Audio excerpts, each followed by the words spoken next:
Here's the way a private prison works, okay? You pay somebody to build a fancy cage.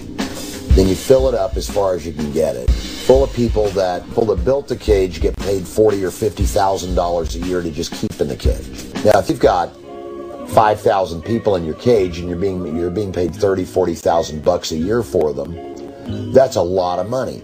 And if you can, on top of that, use them as your private property, as chattel property, that you can then make do work or produce things that you get paid for on top of that. What a great deal. Now, where I come from, when you transform a person into a piece of property, that's called slavery. They trade their stock on Wall Street based upon the number of people that are in jail. If that isn't sick, if that isn't the best definition of sickness in a society, in a culture, in a civilization, I can't tell you what is. What is created was a market opportunity. In our capitalistic, free economy, free market society, it's an opportunity to make money. And the private prison companies that were formed in the mid-1980s capitalized on that. They saw it as an opportunity to expand, and the industry expanded by developing other companies. Other players started joining. You had Cornell Corrections, you had Correctional Services Corporation, MTC, Cybogenics, Emerald Group. You had a wide number of prison operators join into this industry because it was very profitable. The idea that we're just going to keep incarcerating, pretty soon we're not going to have a young African-American male population in America. They're all going to be in prison or dead. One of the two. One of the reasons why the prison industrial complex has expanded as it has is because we have learned how to forget about prisons, even if they're in our own neighborhoods, even if we have relatives and friends in prison. And if you look in communities of color, almost everybody knows someone who is there or has been there. As a matter of fact, we can sort of think about the relationship as being the relationship between slaves and abolitionists. Because as a matter of fact, the prison system contains obvious vestiges of slavery. Right?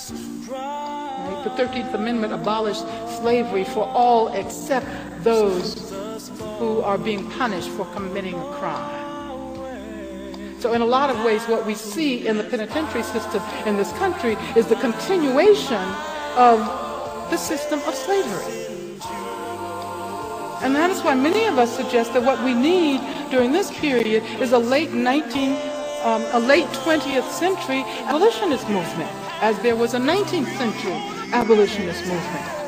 The vice president is now accused of engaging in organized criminal activity. Cheney, former Attorney General Alberto Gonzalez, State Senator Eddie Lucio Jr., Judge Migdalia Lopez, Judge Janet Leal, and Willacy County District Clerk Gilberto Lozano are some of the public officials named. Guerra recently told News Channel 5 he was investigating corruption within the private prison system following an inmate's death. According to Cheney's indictment, the vice president is specifically accused of investing some $85 million in the private Vanguard Group, which houses federal inmates. The grand jury accuses Cheney and Alberto Gonzalez of engaging in organized criminal activity. They trade their stock on Wall Street based upon the number of people that are in jail. If that isn't sick, if that isn't the best definition of sickness in a society, in a culture, in a civilization, I can't tell you what is. Well, at this hour, we're learning more about how exactly the Vice President and Senator Eddie Lucio are tied to the GEO Group prison company. Well, News Channel 5's Becky Medellin has that part of the story. Becky. Simply put, the accusations against Cheney and Lucio are that they both made money off the GEO Group. Here's how it breaks down. The indictment says the vice president has $85 million invested in a company called the Vanguard Group. Now, the Vanguard Group has investments in prison companies like the GEO Group. This indictment states the vice president has a say in how much money the federal government pays those prison companies to house inmates. According to the indictment, that's a conflict of interest because the more money the prison companies make, the more money goes back to investors like Cheney. Now, as for Senator Eddie Lucio Jr., the accusation against him is that he was paid to be a consultant for the prison companies and that he made a profit as a result of his Senate office. In the newsroom, Becky Medellin, News Channel 5 at 6. Now, where I come from, When you transform a person into a piece of property, that's called slavery.